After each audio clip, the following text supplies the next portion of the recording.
मित्रों, हम सब काव्य प्रकाश के अनुसार अलंकारों का विशिष्ट अध्ययन कर रहे हैं। उसी क्रम में आज अध्ययन करना है शंकर अलंकार का। आप जानते हैं हमने इस क्रमशः अनुप्रास से आरंभ करके यूजीसी नेट के पाठ्यक्रम में समाविष्ट सभी अलंकारों का प्रायः अध्ययन किया है। दो अलंकार बचते हैं, संसृष्टि और शंकर। उसमें से संसृष्टि अलंकार के बारे में भी अग्रिम पाठ में जानेंगे। शंकर अलंकार पहले जान लेते हैं। ये अलंकार ऐसे होते हैं जहां दो या दो से ज्यादा अलंकार एक ही जगह पर आ जाते हैं। एक ही पद्य में दो या दो से ज्यादा अलंकार आ जाते हैं तो वहां पर संसृष्टि या शंकर होता है। संसृष्टि और शंकर की विशेषता ये बता दें तो तिल और चावल जैसे मिलाते हैं तो आपको अलग अलग दोनों दिखाई पड़ते हैं, ऐसा अगर प्रतीत होता हो तो संसृष्टि है। दो अलंकार दोनों अलग अलग साफ साफ दिखाई पड़ते हो तो संसृष्टि होती है। पर जैसे दूध में पानी मिल जाता है तो उनमें दोनों में अलगाव नहीं रहता है, वो नीर क्षीरवत जहां सम्मेलन होता है वहां पर शंकर अलंकार होता है। अब शंकर अलंकार के बारे में जानेंगे, इसका काव्य प्रकाश के अनुसार लक्षण जानेंगे तथा इसके उदाहरणों में देखेंगे कैसे शंकर है, कितने प्रकार होते हैं। तो आप देखिए यहां पर लक्षण लिखा है, अविश्रांति जुषाम आत्मन्यंगांगित्वम तो शंकर। अविश्रांति जुषाम आत्मनि अंगांगित्वम तो शंकर। क्या कह रहे हैं? आत्मनि अविश्रांति जुषाम। कोई भी अलंकार अपने स्वरूप में पूर्णतः प्रकट ना हो पाए और एक दूसरे का अंगांगी भाव बन जाए, वहां पर शंकर होता है। मतलब आप देख लीजिए, कोई एक अलंकार साफ साफ स्पष्ट ना हो पाए और वह अलंकार दूसरे का भी अंग बन जाए, ठीक, अंगांगी भाव हो जाए तो शंकर होता है। अभी देख लीजिए, इससे पहले जब संसृष्टि हम जान रहे थे तो संसृष्टि को बताते समय मैंने यह भी बताया था कि संसृष्टि अलंकार में यह चीज होता है कि दोनों एक दूसरे से निरपेक्ष होते हैं। जैसे तिल और तंडुल दोनों एक दूसरे की अपेक्षा नहीं रखते, परंतु ये क्या होता है शंकर में कि दोनों अलंकार एक दूसरे के अंग और अंगी बन जाते हैं। दोनों अलंकार एक दूसरे पर आश्रित हो जाते हैं या कोई एक दूसरे पर आश्रित हो जाता है, ऐसा होता है। और इसके बारे में और जो पंक्तियां कही गई हैं, एकस्य, ये अंगांगी भाव शंकर हो जाएगा। एकस्य च ग्रहे न्याय दोषा भावाद अनिश्चय। अनिश्चय प्रकार का, अनिश्चय मतलब निश्चय ना होना, संदेह रह जाना। एक दोनों में दो या दो से ज्यादा अलंकार हैं, उनमें से किसी एक को ग्रहण करने में हमें कोई न्याय या कोई प्रमाण नहीं मिल पा रहा है, ठीक, या फिर एक के ग्रहण करने में या कोई दोष भी नहीं, एक का ग्रहण नहीं करना है उसमें कोई दोष भी नहीं मिल रहा कि ये अलंकार नहीं है, ऐसा भी नहीं कह सकते हैं। ये अलंकार है, ऐसा भी नहीं कह सकते हैं। ऐसा है मतलब किसी का बाधक भी ना हो, किसी का साधक भी ना हो। न्याय और दोष इन दोनों का अभाव होने पर अनिश्चय यानी संदेह प्रकार का शंकर अलंकार होता है। और एक ही जगह पर एकत्र विषय यानी एक ही विषय में एक ही शब्द एक ही जगह पर शब्दार्थालंकृति द्वयम, एक शब्दालंकार एक अर्थालंकार, एक शब्द पर आश्रित अलंकार एक अर्थ पर आश्रित अलंकार, दोनों अलंकार एक ही शब्द में दिखाई पड़ जाएं, एक ही जगह पर दिखाई पड़ जाएं और दोनों एक दूसरे के अधीन हो, ऐसा जहां पर होता है वहां तीसरा प्रकार का होता है एक पद प्रतिपाद्य वाला शंकर, ठीक। तीन प्रकार का होता है, अंगांगी भाव शंकर और संदेह रूप शंकर और एक पद प्रतिपाद्य रूप शंकर। तीनों का मैं बताऊंगा और तीनों में भेद बताऊंगा तो आपको अंतर पता चल जाएगा। पहले अंगांगी भाव शंकर है एक प्रकार का, आप ध्यान दीजिएगा। शंकर अलंकार के उदाहरण बहुत दिए हैं काव्य प्रकाश में, पर शंकर अलंकार है तीन ही प्रकार का। अंगांगी भाव शंकर जहां पर दो अलंकार, दो या दो से ज्यादा अलंकार एक दूसरे के अंग अंगी बन जाते हैं, दोनों एक दूसरे से इस तरह मिल जाते हैं कि दोनों में अंतर प्रतीत करना थोड़ा सा वो हो जाता है, एक ही जगह पर एक ही शब्द में अंग और अंगी बन के आ जाते हैं, वहां पर अंगांगी भाव शंकर होता है। जैसे उदाहरण देखेंगे, तीन उदाहरण दिया है इसी श्लोक इसी प्रकार के शंकर के। एक आत्ते सीमंत रत्ने, ये पहला है, ठीक है। आत्ते सीमंत रत्ने मरकति निहृते हेमताटंक पत्रे लुप्तायाम मेखलायाम झटिति मणितुला कोटि युग्मे गृहीते शोणम बिंबोष्ठ कांत्या त्वदरि मृगदृशाम इत्तरीणाम अरण्ये राजन गुंजा फलानाम सृज इति शबरा नैव हारम हरंती। ये किसी राजा की प्रशंसा करते हुए कोई कवि कह रहा है कि हे राजन, यहां का अर्थ बता देता हूं इसका। हे राजन, आपने अपने सारे शत्रुओं का विनाश कर दिया। तो सारे शत्रुओं का विनाश कर दिया तो क्या होगा? शत्रु लोग जो हैं वो नष्ट हो गए, उन शत्रु की पत्नियां भागकर जंगलों में भटकेंगी, ठीक। शत्रु पत्नियां भागकर जो जंगलों में भटक रही हैं, तब फिर उनके साथ क्या क्या घटनाएं घट रही हैं बता रहे हैं कि उनके सीमंत जगह पर, सीमंत मतलब यहां मांग होता है, यहां मांग का रत्न आत्त हो गया। आत्त मतलब क्या, जब जंगल में भागेंगी तो जंगल में कुछ गुंडे होते हैं, शबर जाति की, भीड़ प्रजाति के लोग होते हैं, वो सब उनके आभूषणों को छीन लेते हैं। तो क्या कह रहे हैं, सीमंत का रत्न हरण कर लिया, आदान कर लिया, ले लिया है। मरकत, सीमंत रत्न क्या है, मांग पर यहां पर रखने वाला रत्न है, उसको मरकत रत्न, मरकत मणि कहते हैं। वो मरकत मणि को ले लिया, हरण कर लिया। और हेम ताटंक पत्रे, और फिर उसके बाद और नीचे जो जो आभूषण था सोने का वो भी ले लिया। मेखला, कमर का यहाँ वक्षस्थल पर जो आभूषण था वो भी ले लिया। यहां पर कटिबंध में जो मेखला थी वो मेखला भी छीन ली। मणि तुला नो कोटि युग में, मतलब मणि तुला जिसमें है, मणियों की तुला लगी हुई, ऐसे दोनों जो पैरों में नुपुर थे वो भी ग्रहण कर लिया। शबर प्रजाति के लोगों ने क्या क्या कर लिया, ये बात बता रहे हैं। जो आपकी कौन है, त्वत अरि मृगदृशाम, तुम्हारे शत्रुओं की पत्नियों की, जो कहां है, अरण्य इत्तरीणाम, जंगल में घूम रही हैं। तुम्हारे शत्रु की पत्नियां जो जंगल में घूम रही हैं, क्योंकि वो सब मर गए, तो अब भाग के वो सब जंगलों में भटक रही, इत्तरी हो गई। इत्तरी मतलब जो घूम रही है यायावर की तरह। ऐसी तुम्हारी अरिमृगदृशाम, ऐसी शत्रु पत्नियों के सारे रत्नों को छीन लिया गया। क्या, मांग का रत्न ले लिया गया, मरकत मणि जो होता है, ताटंक पत्र मतलब हाथ या वक्ष स्थल पर और जो आभूषण थे वो सब ले लिया गया, मेखला ले ली गई, कटिबंध, और पैरों के मणितुला कोटि युग में वो भी ग्रहण कर लिया। ठीक, परंतु जो उन्होंने गले में मोती की हार पहन रखी थी वो नहीं लिया। क्यों नहीं लिया, क्योंकि उन्होंने यहां पर ओष्ठ पर लाली लगा रखी थी। क्या लगा रखी थी, ओष्ठ पर लाली लगा रखी थी, लालिमा, बिंब फल की ओष्ठ है ना, बिंब फल के समान जो होठ पर वो लगा रखी है लालिमा, उस ओष्ठ की कांति से। अब यहां पर आप देख लीजिए, गले में है हार मोतियों का, सफेद मोतियों का, यहां है लाल, इस लाल का प्रतिबिंब इस हार में पड़ रहा है। ठीक, इस लाल का, होठों की लालिमा का प्रतिबिंब गले के हार में पड़ रहा है। तो बिंबोष्ठ कांत्या, उस बिंबोष्ठ कांत्या शोणम, जो शोण वर्ण का, जो सफेद वर्ण का हार है, शोणम हारम, जो सफेद हार है। कैसा हार है, शोण हार है, जो सफेद हार जो है, जो तुम्हारी शत्रु पत्नियों का सफेद हार है, जो उनकी बिंबोष्ठ की कांति से लाल प्रतीत हो रहा है। लाल प्रतीत होगा ना, यहां ओठ लाल है, ये सफेद है, तो इसकी परछाई इस पर पड़ रही, उससे ये भी लाल प्रतीत होने लग जाता, प्रतिबिंबित होने के कारण। तो हे राजन, वो क्या करते हैं, शबर प्रजाति के लोग सोचते हैं कि ये गुंजा फल की माला है, गुंजा फलानाम सृज। गुंजा फलानाम मतलब क्या होता है, गुंजा एक प्रकार का घुंघुची कहा जाता है हिंदी में। अब खोज लीजिए, आप गूगल पर खोज लीजिएगा, गुंजा फल मिल जाएगा। वो एकदम ऐसे गोल गोल मोतियों जैसा होता है, गोल गोल मोतियों जैसा एक प्रकार का छोटा छोटा फल होता है, घुंघुची कहते हैं। तो वो हे राजन, वो शबर लोग सोच रहे हैं कि उन्होंने जो तुम्हारी शत्रु की पत्नियों ने जो माला पहन रखी है, वो मालाएं कैसी हैं, वो गुंजा फल के सृज आए हैं। क्या है, गुंजा फलानाम सृज, गुंजा फल के सृज हैं। ऐसा सोच करके शबर प्रजाति के लोग उनके हार का हरण नहीं कर रहे हैं, नहीं वह हारम हरंती। ठीक है, तो ये बात हो जाएगा। यहां पर अब आप भाव यदि समझेंगे तो भाव समझने में आपको पता चलेगा कि यहां पर दो अलंकार है। एक अलंकार है तदगुण और दूसरा है भ्रांतिमान। ये दोनों आपके पाठ्यक्रम में नहीं है, पर फिर भी मैं इन दोनों को साफ साफ स्पष्ट समझा देता हूं।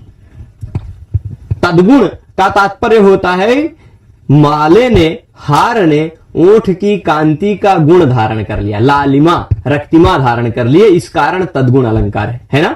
तो बिंबोष्ठ कांत्या जो शोण है, उसमें बिंबोष्ठ की कांति का, उस कांति का वर्ण माला ने धारण कर लिया, इसलिए तदगुण अलंकार भी है।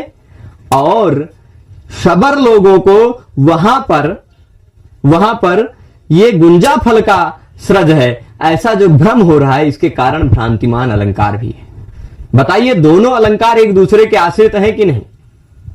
दोनों अलंकार एक दूसरे के आश्रित हैं। पहले तद्गुण होगा, मतलब पहले उन्होंने जो गले में हार धारण कर रखा है, उस हार जो सफेद मुक्ता हार है, मोती का हार है, वो मोती का हार जो सफेद है, जो उसके एकदम शुभ्र मोतियों वाला है, स्वर्ण है, वह लाल हो जाएगा बिंबोष्ठ की कांति से, तो तद्गुण धारण करेगा। पहले तद्गुण अलंकार आया और उस तद्गुण के आश्रित होकर, तद्गुण के कारण ही उन शबर प्रजाति के लोगों को भ्रांति हो जाएगी कि यह तो गुंजा फल की सजा है। तो एक दूसरे के आश्रित होकर दो अलंकार आ रहे हैं, इसलिए यहां पर अंगांगी भाव शंकर है।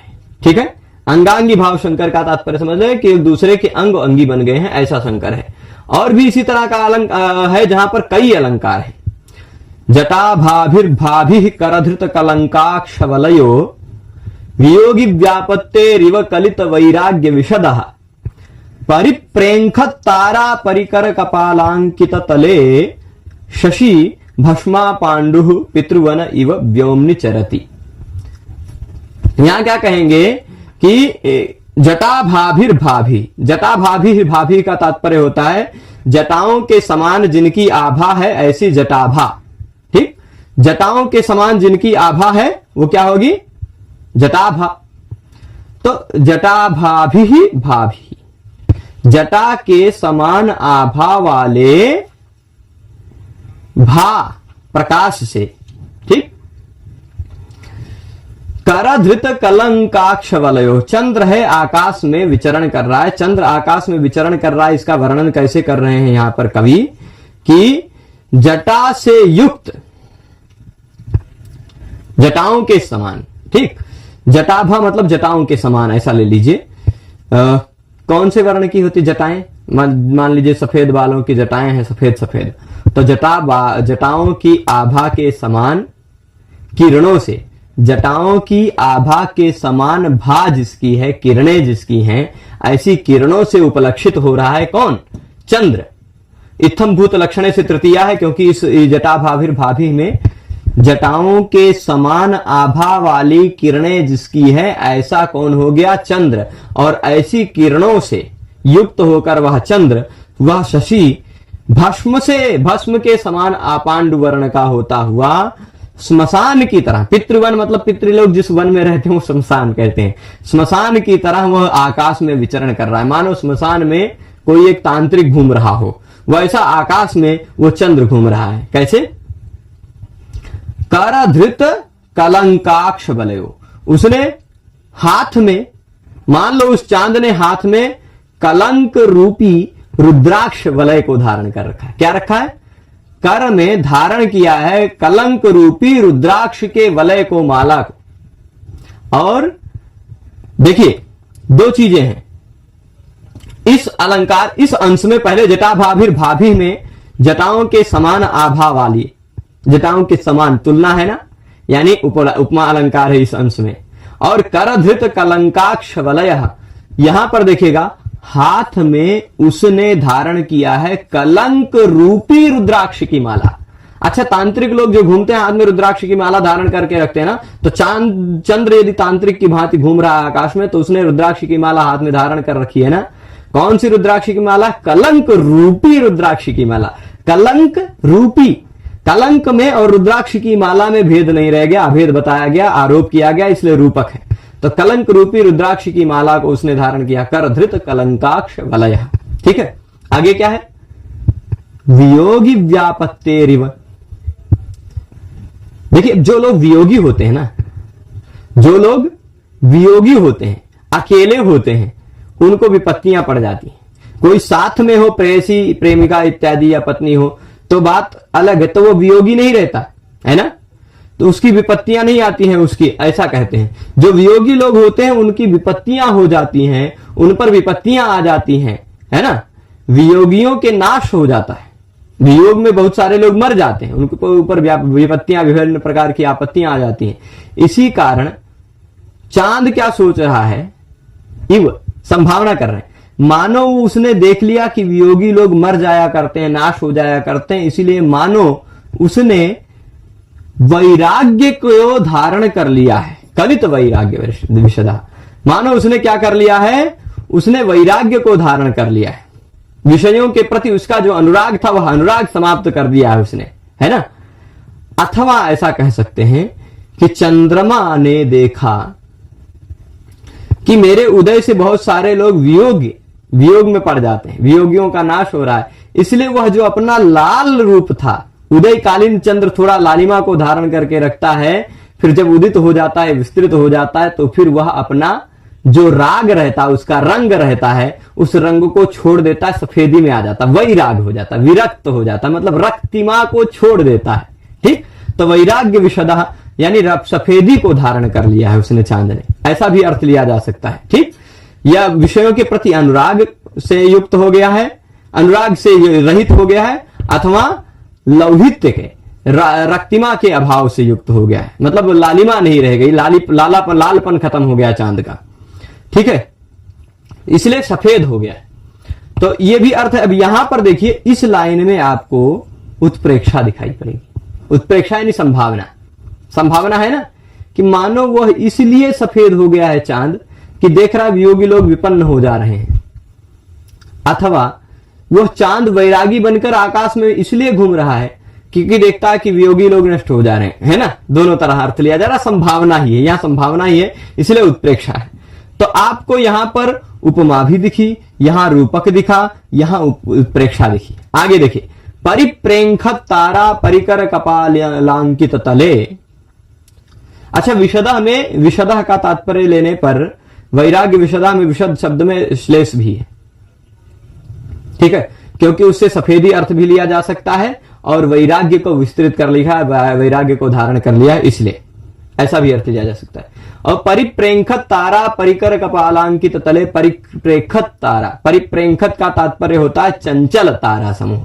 ठीक, परिप्रेंखत तारा परिकर, परिप्रेंखत मतलब होता है चंचल तारा समूह, चंचल तारा समूहों के बीच में घूम रहा है ना चांद।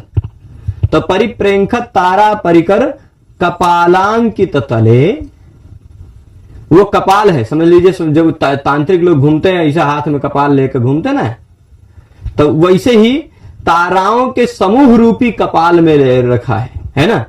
और वही भस्म उस कपाल में अंकित, कपाल से अंकित जो तल है, आकाश कैसा है, आकाश में देख लीजिए ऐसे तारे टिमटिमाते रहते हैं, तो तारे नहीं है, मान लो छोटे छोटे वो कपाल हैं, अस्थियां हैं, हड्डियां हैं सफेद सफेद, और उस हड्डियों से अंकित तल वाला यह जो आकाश है, ये पूरा मान लो श्मशान है ना।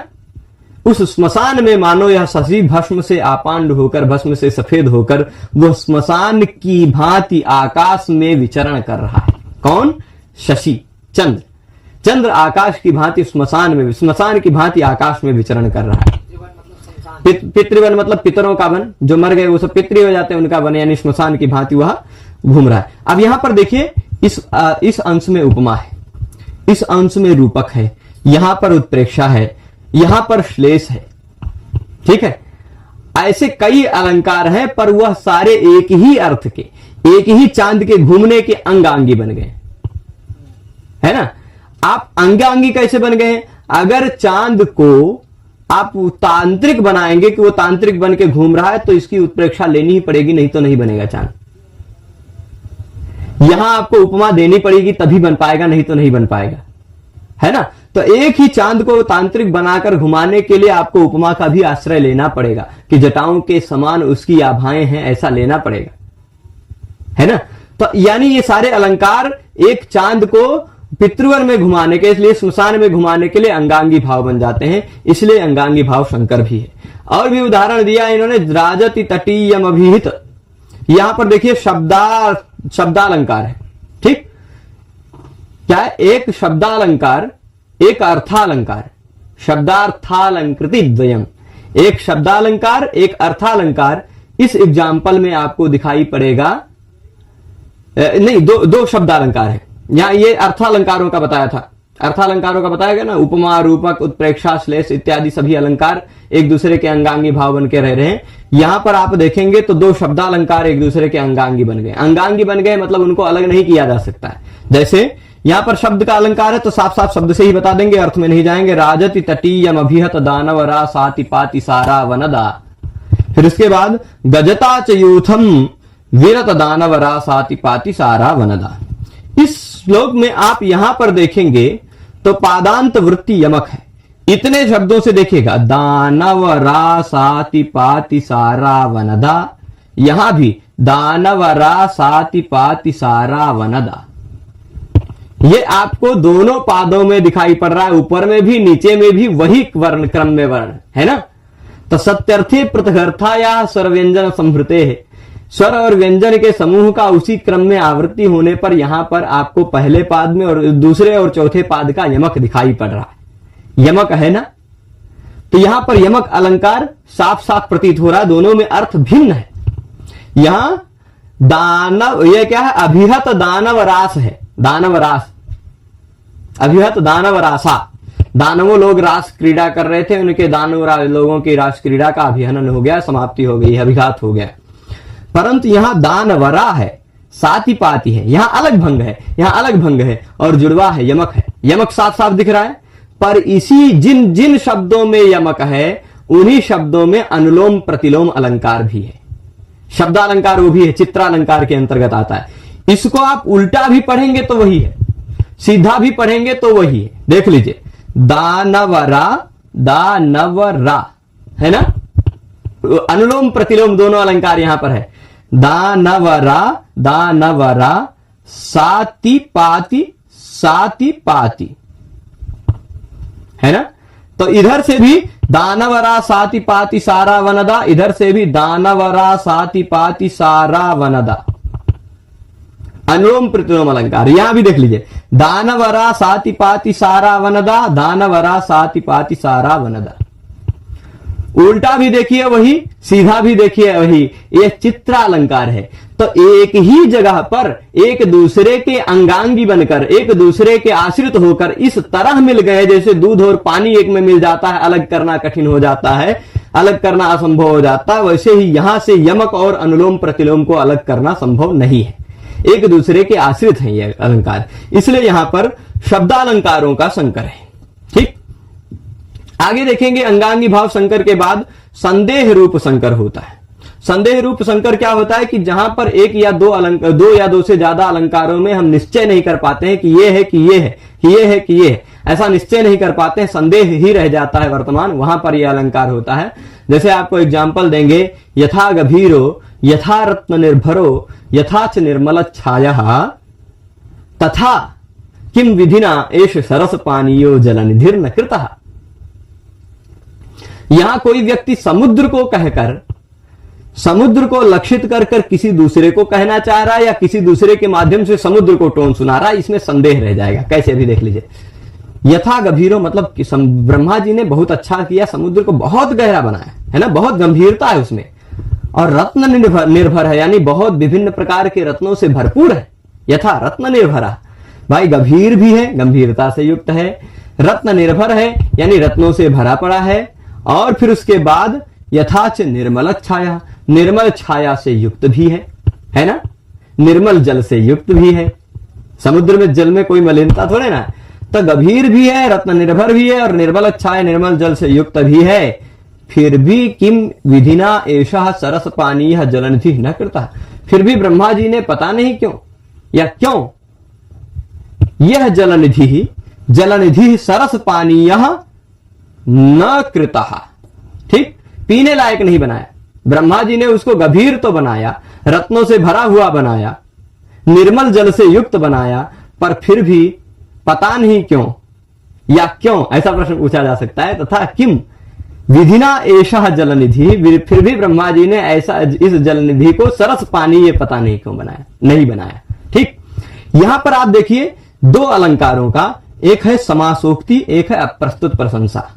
हमने नेट के पाठ्यक्रम में समासोक्ति अलंकार पढ़ाते समय आपको बताया था कि जहां पर परोक्तिर भेदकैः श्लिष्टैः समासोक्ति, श्लिष्ट श्लेष से युक्त शब्दों में जो सामने है, सामने को कहकर किसी एक अप्रस्तुत का, प्रस्तुत के माध्यम से किसी एक अप्रस्तुत का भी संकेत कर दिया जाए, वहां पर समासोक्ति होती है। ठीक, ये क्या होता है, किसी एक प्रस्तुत के माध्यम से किसी एक अप्रस्तुत की बात कह दी जाए, वहां पर क्या होता है, समासोक्ति, और उसी का विपरीत होता है अप्रस्तुत प्रशंसा। समासोक्ति का विपरीत ही होता है अप्रस्तुत प्रशंसा, यानी अप्रस्तुत जो है उसकी बात करते हुए प्रस्तुत को लक्षित कर देना, है ना। तो यहां क्या है, आप देख लीजिए, प्रस्तुत मान लीजिए, अब यहां हमें संदेह रह जाता है कि प्रस्तुत कवि का मुख्य लक्ष्य कौन है, समुद्र है कि कोई व्यक्ति को टोन सुना रहा है, कि ये आदमी में बहुत अच्छा ये है, गंभीर है स्वभाव से, ये अच्छे रत्नों से युक्त है, बहुत सारे इसमें गुण रूपी रत्न भरे पड़े हैं, है ना, और बहुत अच्छा स्वभाव वाला है, निर्मल स्वभाव वाला है, लेकिन फिर भी लोगों के द्वारा ये सेवनीय नहीं रह गया, मतलब लोग इसका उपभोग नहीं कर पा रहे हैं, ऐसा। या कोई एक व्यक्ति विशेष या कोई एक राजा विशेष या कोई एक महापुरुष विशेष को परिलक्षित कर रहा है क्या कवि समुद्र के माध्यम से। यदि प्रस्तुत समुद्र के माध्यम से अप्रस्तुत उस व्यक्ति को संचित कर रहा है तो समासोक्ति है, और यदि अप्रस्तुत उस पुरुष को लक्षित करने के लिए या ये इस पुरुष को के माध्यम से समुद्र को परिलक्षित कर रहा है तो अप्रस्तुत प्रशंसा है। ये दोनों अलंकार थोड़ा हमने पढ़ाया नहीं है विस्तृत से, इसलिए इसको संक्षेप में बताएं तो अप्रस्तुत प्रशंसा है कि समासोक्ति है, संदेह बना रह जाएगा, इसलिए संदेह रूप शंकर है। हाँ, यहां पर आगे अच्छा समझ में आएगा, इस श्लोक में संदेह रूपी शंकर ज्यादा अच्छा समझ में आएगा। नयनानंददायेन्दोर्बिंब में तत्प्रसीदति अधुनापि निरुद्धाशम अविशीर्णमिदं तमः। मैं इधर आ जाता हूं। नयनानंददायेन्दो, नयन यानी नेत्र को आनंद देने वाले चंद्र का यह प्रतिबिंब प्रसीदति, प्रसन्न है, यानी प्रसन्न चांद दिखाई पड़ रहा है। क्या है, पूर्णिमा होगी, ऊपर आकाश में चांद बढ़िया सा दिखाई पड़ रहा होगा, चांद की किरणें भी होंगी। क्या, नयन को आनंद देने वाले चांद का यह बिंब या चांद का प्रतिबिंब या कह दीजिए चांद का स्वरूप, एतत यह प्रसीदति प्रसन्न है, खिला हुआ है ना। फिर भी अधुनापि अभी भी निरुद्धाशम, निरुद्धाशम मतलब इदम तमः, फिर भी अधुनापि इदम तमः, अभी भी यह अंधकार। देखिए चांद का बिंब जो है वह प्रसन्न है, प्रसीदति, फिर भी क्या है, यह अंधकार अभी भी निरुद्धाशम, मतलब आशा यानी दिशा, सारी दिशाओं को निरुद्ध यानी अवरुद्ध करके यह अंधकार अभी भी है, अविशीर्ण है। चांद भले पूरी तरह खिला है, चांद भले ही नयन को आनंद दे रहा है ना, चांद नयन आनंददायी इंदु का बिंब भले ही प्रसीदति, परंतु अभी भी यह तम, यह अंधकार अविशीर्ण है। अविशीर्ण है मतलब यह अंधकार समाप्त नहीं हुआ है। अब बताइए यह बात कवि क्यों कह रहा है? कई बातें हो सकती है इस जगह पर, कई ढंग से प्रश्न बन सकता है। भावार्थ क्या है कि चांद का बिंब भले प्रसीदति, मतलब चांद का बिंब भले खिला हुआ है, पर फिर भी अभी भी अंधकार समाप्त नहीं हुआ है, सारी दिशाओं को अवरुद्ध करके यह अंधकार अभी भी वर्तमान है। यहां पर कई तरह से प्रश्न पूछा जा सकता है, कई तरह के प्रश्न पूछा जा सकता है। क्या प्रश्न पूछा जा सकता है, यहां पर देखेंगे। एक प्रश्न यह हो सकता है, यहां पर कितने संदेह कैसे होगा, क्या यह काम का उद्दीपन कराने के लिए प्रकारांतर से कही जा रही है बात? हो सकता है एक युवक एक युवती हो, दोनों साथ में बैठे हों और उन दोनों में काम का उद्दीपन ना हो रहा हो, वो सोच रही हो कि चांद खिला हुआ है लेकिन उजाला है, कोई लोग देख लेंगे। हो सकता है ना, हो सकता है चांद है, पूर्णिमा वाली रात है, उजाली रात है, अगर हम कुछ एक दूसरे से मिलेंगे तो कोई देख लेगा तो रात से खुल जाएगा, ऐसा कुछ हो तो उसका प्रिय उससे कह रहा है भले ही चांद का बिंब खिला हुआ है फिर भी अधुनापि इदम तमः अविशीर्णम, फिर भी अभी भी यह अंधेरा समाप्त नहीं हुआ है। तो अब एक संदेह ये इसलिए कहा जा रहा होगा, हो सकता है ना, अर्थ से ऐसा प्रतीत हो रहा है ना कि यह बात काम का उद्दीपन करने के लिए, उसमें काम का उद्दीपन हो, वो बात माने, उसके लिए यह बात प्रकारांतर से कही जा रही है, ऐसा हो सकता है। तो ऐसा जहां पर होता है वहां पर्यायोक्त अलंकार होता है। कौन सा? कोई बात दूसरी बात पर्याय में कह दी जाती है तो पर्यायोक्त अलंकार होता है।